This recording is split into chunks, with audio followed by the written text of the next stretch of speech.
Hi friends, welcome to குறிஞ்சி.com.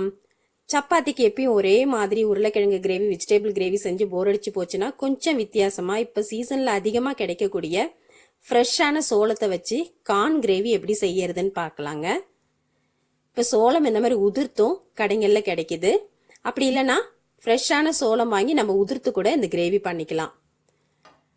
ஒரு கடாயில் 3 table spoon அளவுக்கு எண்ணெய் ஊற்றிருக்கேன். எண்ணெய் நல்லா சூடானதுக்கு அப்புறமா இதுல ஒரு பிரிஞ்சி இலை, ஒரு சின்ன துண்டு பட்டை, ஒரு கிராம்பு, அரை ஸ்பூன் சோம்பு, 1/4 ஸ்பூன் ஜீரகம் இது சேர்த்து நல்லா பொரிய விட்டுடலாம்.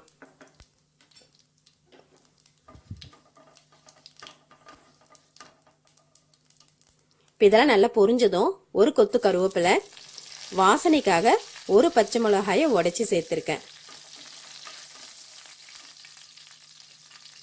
இப்போ கருவேப்பிலையும் நல்லா பொரிஞ்சதுக்கு அப்புறமா பெரிய வெங்காயமா 2 வெங்காயத்தை நல்லா பொடியாக கட் பண்ணி இது கூட சேர்த்துட்டு இதை நல்லா வதக்கிக்கலாம். இந்த கிரேவி பண்ணுறது ரொம்ப ஈஸிங்க. நம்ம நார்மலாக கிரேவி பண்ணணும்னா அதுக்கு உருளைக்கிழங்கு வேக வைக்கணும், அப்படி இல்லைன்னா வெஜிடபிள் கிரேவிக்கு காயெல்லாம் அரியணும், ரொம்ப டைம் எடுக்கும். ஆனால் இது பார்த்தீங்கன்னா ஒரு 10லேருந்து 15 நிமிஷத்துக்குள்ளே ரொம்ப ஈஸியாக செஞ்சிடலாம். இதை எப்பயுமே நம்ம கார்ன் வாங்கினோம்னா அது வெறுமனே உப்பு போட்டு வெவிச்சு தான் சாப்பிடுவோம். ஆனால் இது அந்த கார்னை வச்சு நிறைய ரெசிபி பண்ணலாம். நம்ம ரொம்ப ஹெல்த்தியாக இந்த மாதிரி சப்பாத்திக்கு, இட்லிக்கு, தோசைக்கு எல்லாத்துக்குமே இந்த கிரேவி பண்ணி கொடுக்கலாம். இப்போ இது கூட நான் 1 ஸ்பூன் அளவுக்கு இஞ்சி பூண்டு விழுதையும் சேர்த்து நல்லா வதக்கிக்கிறேன்.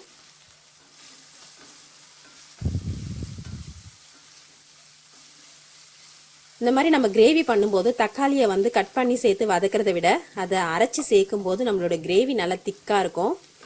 அதனால நான் பழுத்த தக்காளி பழமாக 2 தக்காளி பழத்தை மிக்சியில் அரைச்சிருக்கேன். இது கூடயே 2 காஷ்மீரி மிளகாயும் சேர்த்து அரைச்சதுனால நல்ல ஒரு கலர் கிடைச்சிருக்கு பாருங்க. இப்போ மளிகை கடையிலேருந்து இப்போ டிபார்ட்மெண்ட் ஸ்டோரில் எல்லாமே இந்த காஷ்மீரி மிளகாய் தனியாக கிடைக்கிது. நம்ம அதை வாங்கி வச்சுட்டு இந்த மாதிரி கிரேவிலாம் பண்ணும்போது ஒரு 2 சேர்த்து அரைச்சி செய்யும் போது கிரேவிக்கு நல்ல ஒரு கலர் கிடைக்கும்.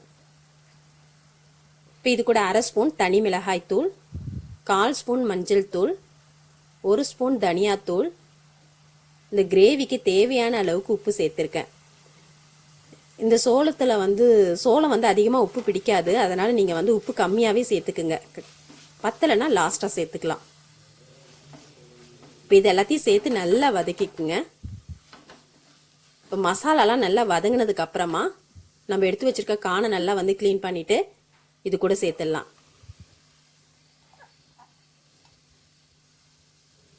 வெறுமனே ஒரு 2 தண்ணி ஊற்றி அலசிட்டு சேர்த்தாலே போதும். இப்போ இந்த கானில் லைட்டாக ஒரு இனிப்பு டேஸ்ட் இருக்கும். அதனால் இந்த மசாலாலாம் இந்த கானுக்குள்ளே இறங்குனாக்கா அந்த இனிப்பு, காரம், இந்த தக்காளி பழத்தில் இருக்க புளிப்பெல்லாம் சேர்ந்து நல்ல ஒரு டேஸ்ட் கிடைக்கும். ஒரு 2 நிமிஷம் நல்லா வதக்கிடுங்க.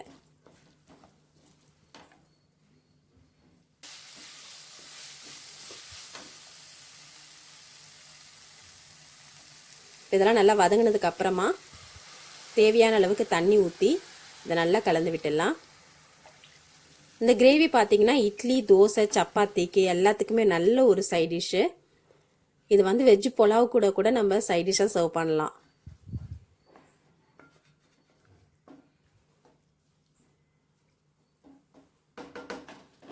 இதை நல்லா கலந்து விட்டு ஒரு தட்டு போட்டு மூடி ஒரு 2 நிமிஷம் கொதிச்சாலே போதுங்க. இந்த கார்ன் நல்லா வெந்துடும்.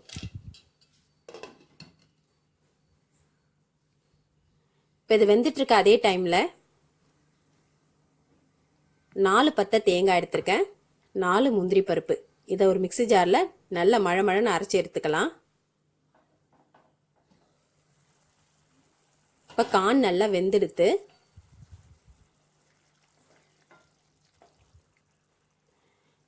இந்த ஸ்டேஜில் இதில் 1/4 ஸ்பூன் அளவுக்கு கரம் மசாலா தூள் சேர்த்துக்கலாம். எப்பயுமே கரம் மசாலா தூளை லாஸ்ட்டாக சேர்த்துக்குங்க.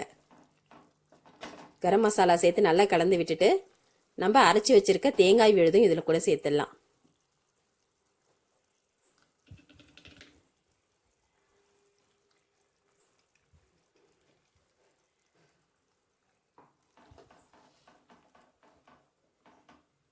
இது சப்பாத்திக்கு ரெடி பண்ணுறதா இருந்தால் கிரேவி இந்த அளவுக்கு திக்னஸாக இருந்தால் நல்லாயிருக்கும். இட்லி, தோசைக்கெல்லாம் இதை விட கொஞ்சம் தளர்வாகவே நீங்கள் இதை ரெடி பண்ணிக்கலாம். இதை நல்லா கலந்து விட்டு இந்த தேங்காயோட பச்சை வாசனை போகிறதுக்காக ஒரு தட்டு போட்டு மூடி திரும்ப ஒரு 2 நிமிஷம் கொதிக்க விட்டுடலாம்.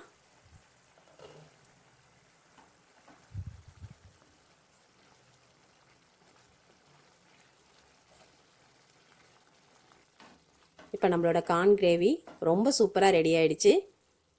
இப்போ இதுக்கு மேலே நல்லா பொடியாக கட் பண்ண கொத்தமல்லி தூவி நம்ம சர்விங் பவுலுக்கு மாற்றிடலாம்.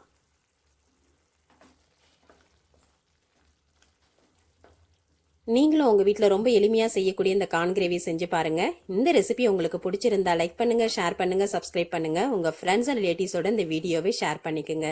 நன்றி, வணக்கம்.